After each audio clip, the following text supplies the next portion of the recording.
अस्सलाम वालेकुम एवरीवन। आज ये मेरा फ़र्स्ट वीडियो है और इसमें सिर्फ मैं टॉपिक्स बताऊंगी कि मैं आगे जो है कौन कौन से टॉपिक्स आपको पढ़ाऊंगी। तो आज मैं आपसे ये शेयर करूंगी कि first year and second year में सेक्शन ए में क्या क्या आता है। तो मैं जस्ट ऑब्जेक्टिव का शेयर करूंगी और उसके बाद जो है आगे मैं इनकी एक्सप्लेनेशंस आप लोगों को नेक्स्ट वीडियोस में पढ़ाऊंगी। जस्ट मैं आपको इस वीडियो में जो है जस्ट टॉपिक्स शेयर करूंगी कि आपको मैं आगे क्या पढ़ाने वाली हूँ।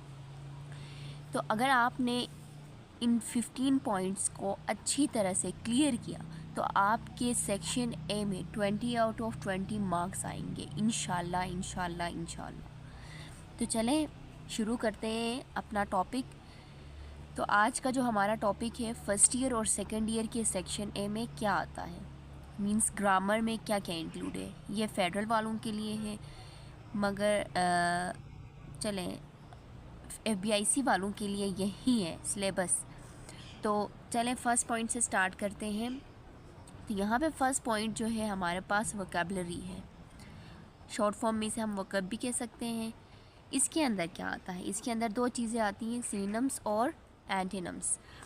तो सिनोनिम्स और एंटीनम्स जो हैं ये बाहर से नहीं आते, जो हमारी बुक होती है फेडरल की जो बुक होती है उसी से ही आते हैं। उसके हर चैप्टर की लास्ट में जो ग्लॉसरी होती है वहाँ से आते हैं। तो ये वाला हमारे लिए बहुत आसान है अगर हम अपना बुक वाला क्लियर करें, अच्छी तरह याद कर लें, ठीक है।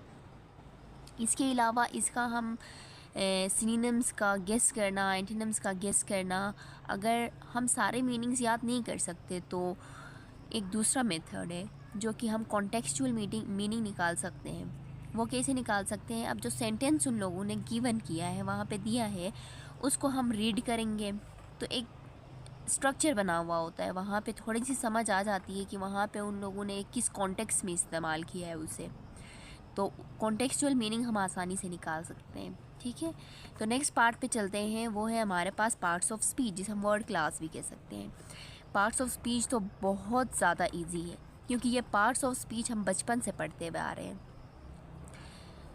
बचपन का मतलब आई मीन 5th क्लास से आगे तो हम पार्ट्स ऑफ स्पीच पढ़ते भी ही आ रहे हैं। बहुत बड़े बड़े स्कूलों में तो 4-3 क्लास ही शुरू करा देते हैं।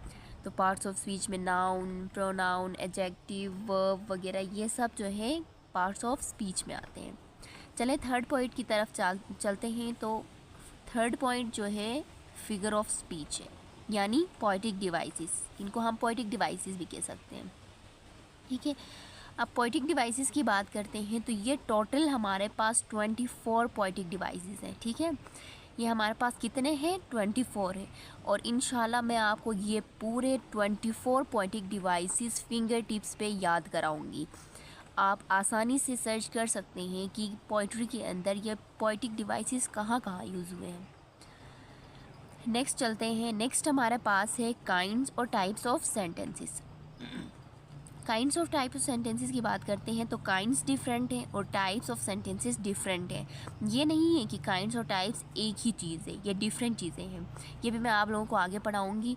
काइंड्स ऑफ सेंटेंसेस की बात करते हैं तो ये हमारे पास 5 है और टाइप्स ऑफ सेंटेंसेस की बात करते हैं तो ये हमारे पास 4 है, ठीक है। अब नेक्स्ट की तरफ चलते हैं तो टाइप्स ऑफ रेफरेंसेस की बात आ रही है, ठीक है। टाइप्स ऑफ रेफरेंसेस की बात करते हैं तो टाइप्स ऑफ रेफरेंसेस में हमारे पास एनाफोरिक एंड कैटाफोरिक रेफरेंसेस आते हैं। अगर मैं बात करती चलूँ तो ये एनाफोरिक और कैटाफोरिक रेफरेंसेस जो हैं ये यूजुअली जो है सेकंड ईयर में आती है, फर्स्ट ईयर में बहुत कम आती हैं। बेशक ये सिलेबस में इंक्लूड है फर्स्ट ईयर के, मगर ये बहुत कम आती हैं। ज़्यादातर ये सेकंड ईयर में ही आती हैं। अब ऊपर वोकेब की बात करते हैं तो वोकेब जो है फर्स्ट ईयर सेकंड ईयर दोनों का पार्ट है। ये भी फर्स्ट ईयर सेकंड ईयर दोनों, ये भी फर्स्ट ईयर सेकंड ईयर दोनों, ये भी, ठीक है। अब नेक्स्ट 6 पॉइंट की तरफ चलते हैं तो ये हमारे पास है टाइप्स ऑफ कंडीशनल्स। हमें पता है टाइप्स ऑफ कंडीशनल्स कितने हैं, 4 है। First conditional, second conditional, third conditional, zero conditional. अब इनकी एक्सप्लेनेशन और सब कुछ इनके बारे में हम आगे पढ़ेंगे। और ये फर्स्ट सेकंड तो जस्ट हमने जनरली नाम रखा हुआ है। इनकी किस बेस पे ये बनाया गया है, किस रीज़न के तहत बनाया गया है, उस बेस पे इनके अलग नाम रखे हैं। मैं वो भी मैं आपको बाद में नेक्स्ट लेक्चर्स में जब ये मैं पढ़ाऊँगी तब आप लोगों को बताऊँगी। सही है। अब नेक्स्ट चलते हैं 7th पॉइंट पे। तो ये हम टाइप्स ऑफ फ्रेजेस और क्लॉजेस पढ़ेंगे इसमें। अब फ्रेजेस के अंदर नाउन फ्रेज, एडजेक्टिव फ्रेज सारे पढ़ेंगे और क्लॉजेस में भी सभी पढ़ेंगे। और एक सबसे इम्पोर्टेंट मैं बात कहना भूल गई कि ये जो भी ग्रामर का पोर्शन है मैं आपको रेन एंड मार्टिन से पढ़ाऊँगी। रेन एंड मार्टिन से मैं आप लोगों को बहुत अच्छी तरह समझाऊंगी। अब ये है कि रेन एंड मार्टिन से अगर हम खुद पढ़ना चाहें तो इम्पॉसिबल सी बात है, क्योंकि रेन एंड मार्टिन बहुत ही हाई लेवल की ग्रामर की बुक है। रेन एंड मार्टिन से सिर्फ टीचर्स ही समझ सकते हैं। अगर स्टूडेंट्स खुद पढ़ना चाहे वहाँ से तो समझना बहुत मुश्किल है, क्योंकि रेन एंड मार्टिन इंसान को कंफ्यूज कर देती है। ठीक है, तो अगर कोई टीचर आपको पढ़ाता है रेन एंड मार्टिन से तो आप आसानी से समझ सकते हैं। ठीक है, अब नेक्स्ट टॉपिक की तरफ चलते हैं। अब कंडीशनल्स की बात करती हूँ तो कंडीशनल्स का हो गया, ये फर्स्ट ईयर सेकंड ईयर दोनों का टॉपिक है। ये भी फर्स्ट ईयर सेकंड ईयर दोनों का है। लिटरी ऑनराज की बात करते हैं तो लिटरी ऑनराज जो है सेकंड ईयर में आती है। फर्स्ट ईयर में ये ज़्यादा नहीं आती है, मगर इसमें बहुत सारी टाइप्स हैं। उन टाइप्स में से कुछ जो है फर्स्ट ईयर में आती हैं और सारे जो हैं सेकंड ईयर में आते हैं। अब इसमें ऑटोबायोग्राफी है, बायोग्राफी, पोइट्री, ड्रामा वगैरह सब कुछ इस लिटरी ऑनराज में आता है। आप क्रिटिकल थिंकिंग की बात करते हैं तो क्रिटिकल थिंकिंग ज़्यादातर ये भी बहुत ज़्यादा इम्पोर्टेंट टॉपिक है। सही है, और ये फर्स्ट ईयर सेकंड ईयर दोनों में आता है। और नेक्स्ट की तरफ चलते हैं। नेक्स्ट हमारा 10th पॉइंट जो है ट्रांजिशनल डिवाइसेस है। अब ट्रांजिशनल डिवाइसेस की बात करते हैं तो ट्रांजिशनल डिवाइसेस सिर्फ और सिर्फ सेकंड ईयर में आता है, ये फर्स्ट ईयर का टॉपिक नहीं है। अब नेक्स्ट चलते हैं। Next 11th point identification of tenses की बात करते हैं। अब ये जो है फर्स्ट ईयर सेकंड ईयर दोनों का टॉपिक है, और इसमें एक इम्पॉर्टेंट बात ये है कि फ़र्स्ट ईयर में आइडेंटिफिकेशन ऑफ टेंसेस जो है फर्स्ट ईयर सेकंड ईयर दोनों में सब्जेक्टिव में भी आता है, सिर्फ ऑब्जेक्टिव की बात नहीं है। हम पहले ऑब्जेक्टिव का पोर्शन कंप्लीट करेंगे, उसके बाद हम सब्जेक्टिव की तरफ भी चलेंगे इंशाल्लाह। नेक्स्ट की तरफ चलते हैं। 12th में हमारे पास इडियोमेट्रिक एक्सप्रेशंस आती हैं, इडियम्स आते हैं, एमसीक्यूज़ में भी आते हैं और सब्जेक्टिव में भी आते हैं। ये हमारे पास सेकेंड ईयर का है। इडियम्स हमारे पास सेकेंड ईयर में आते हैं, जबकि हमारे पास फर्स्ट ईयर में फ्रेजल वर्ब्स आते हैं। अब बच्चे हैरान होते हैं कि वो इडियम्स कहाँ से पढ़ें, फ्रेजल वर्ब्स कहाँ से पढ़ें, इतने सारे होते हैं, कैसे याद करें, पेपर में कौन सा आएगा। मैं भी इससे गुजरी हूँ, तो आई विल हेल्प यू कि आप ये कहाँ से याद करेंगे, कैसे याद करेंगे, आप के लिए इजी कैसे होगा, मैं आप लोगों की मदद करूँगी। और इंशाल्लाह आप अच्छी तरह से करेंगे और 20 आउट ऑफ 20 मार्क्स आसानी से हासिल करेंगे। ठीक है, अब ये दोनों जो हैं सब्जेक्टिव और ऑब्जेक्टिव दोनों में आते हैं। ये तकरीबन 200-300 टोटल हमारे सिलेबस में जो है 200 to 300 होते हैं बस फ्रेजल और इडियम्स। तो वो मैं आप लोगों से शेयर करूँगी, तो आप वहाँ से पढ़ लें और वही याद करके जाएं, इंशाल्लाह वही उनमें से ही आएंगे पेपर में भी। तो नेक्स्ट की तरफ चलते हैं। नेक्स्ट हमारे पास है नरेशंस। अब नरेशंस की बात करते हैं तो नरेशंस हमारे पास सिर्फ सेकंड ईयर में आती हैं, ये फर्स्ट ईयर में नहीं आती हैं। ठीक है, अब नरेशंस भी आप लोगों को मैं फिंगर टिप्स पे याद कराऊँगी। फिंगर टिप्स पे ऐसे याद कराऊँगी कि आप जिस तरह का भी नरेशन आ जाए आप आसानी से कर सकेंगे।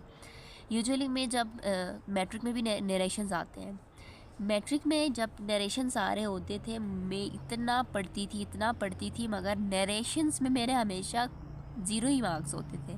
हाँ, गलती से 1-2 मार्क्स मैंने लिए तो लिए, वरना I was 0 in narrations. Okay, तो नरेशंस में मैं आप लोगों को बहुत अच्छी तरह कराऊंगी, आप लोगों को नरेशंस फिंगर टिप्स पे याद होंगी। ठीक है, तो अब 14 पॉइंट हमारे पास पंक्चुएशन, स्पेलिंग, प्रोनाउंसिएशन वगैरह ये सब है। ठीक है, अब प्रोनाउंसिएशन तो इतनी नहीं आती, मगर अब पंक्चुएशन की बात करते हैं तो फर्स्ट ईयर में पंक्चुएशन 5 to 6 मार्क्स का आ रहा होता है।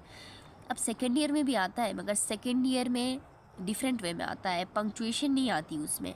उसमें करेक्शन आती है, जबकि फ़र्स्ट ईयर में जो है पंक्चुएशन आती है। पंक्चुएशन में कोमास, कैपिटलाइजेशन वगैरह ये सही करना होता है, जबकि सेकेंड ईयर में कैपिटलाइजेशन वगैरह नहीं होती, जबकि वर्ब सेकेंड ईयर में वर्ब, एडजेक्टिव, ऐसी चीज़ों को करेक्ट करना होता है। ठीक है, कभी कभार टेंस को चेंज करना होता है, इस तरह से नरेशन वगैरह भी आती है करेक्शन में सेकेंड ईयर में। ठीक है, अब नेक्स्ट की तरफ चलते हैं। तो हमारा लास्ट पॉइंट जो है नॉन फाइनाइट वर्ब्स है। नॉन फाइनाइट वर्ब्स टोटल हमारे पास कितने हैं? 3 है। अब कौन कौन से हैं? वो है हमारे पास जर्न, पार्टिसिपल और इन्फिनेटिव। ये भी आप लोगों को मैं डिटेल में पढ़ाऊँगी और बहुत अच्छी तरह पढ़ाऊँगी और रेन एंड मार्टिन से पढ़ाऊँगी। अब नेक्स्ट में आपको, ये तो हो गया सेक्शन ए का सिलेबस कि फ़र्स्ट ईयर और सेकेंड ईयर में सेक्शन ए में क्या क्या आता है। ठीक है, अब नेक्स्ट में एक एक्स्ट्रा इन्फॉर्मेशन देना चाहूँगी, वो है फॉर्म्स ऑफ वर्ब्स। अब फॉर्म्स ऑफ वर्ब्स, सबसे पहले तो मैं आपसे पूछना चाहूँगी कि फॉर्म्स ऑफ वर्ब्स हैं कितनी? वाकई आप लोगों का आंसर होगा फॉर्म्स ऑफ वर्ब्स जो हैं 3 होती हैं, बट ऐसा बिल्कुल भी नहीं है। फॉर्म्स ऑफ वर्ब्स जो हैं हमारे पास 5 होती हैं।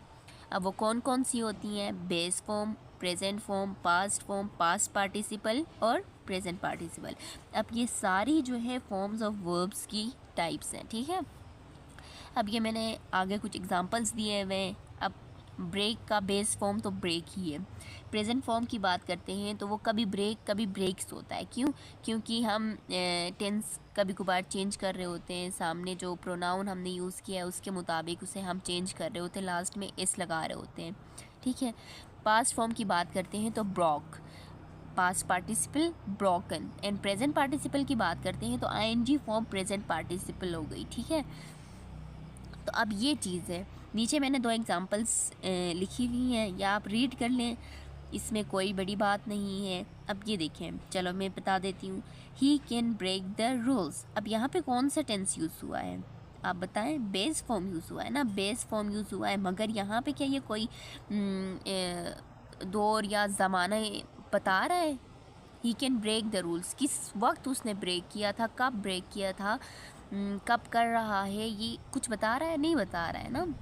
तो यहाँ पे ये कोई टेंस शो नहीं कर रहा है। और कैन की बात करते हैं तो ये हमारे पास हेल्पिंग वर्ब है और ये हमारे पास प्रोनाउन है। ठीक है, अब नेक्स्ट उसकी बात करते हैं तो they break the rules regularly. यहाँ पे हेल्पिंग वर्ब के साथ आया था ना, तो इसने कोई टेंस शो नहीं किया था।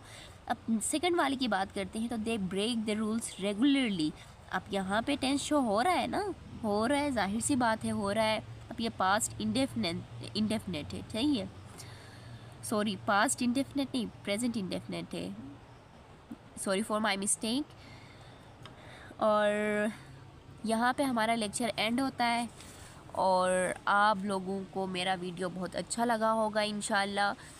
अगर आप इस ग्रामर का, रेन एंड मार्टिन का आप पढ़ना चाहते हैं तो मेरे चैनल को सब्सक्राइब करें, फॉलो करें, शेयर करें और कमेंट करना मत भूलिए, लाइक करें, ताकि आप तक आगे की जो मैं लेक्चर्स अपलोड करने वाली हूँ, ये जितने भी ग्रामर का पोर्शन है मैं अपलोड करती हुई जाऊँगी एक्सप्लेनेशन के साथ। और उम्मीद करती हूँ कि आप लोगों को ये सारी ग्रामर फिंगर टिप्स पे याद होगी। मैं कुछ ट्रिक्स के साथ याद कराऊँगी आपको, क्योंकि ग्रामर थोड़ी सी टफ़ होती है, तो मैं कुछ ट्रिक्स वगैरह यूज़ करूँगी यहाँ पे, जिसकी मदद से हम इसको आसानी से याद कर सकते हैं। ठीक है, चलें, अल्लाह हाफिज़, बाय।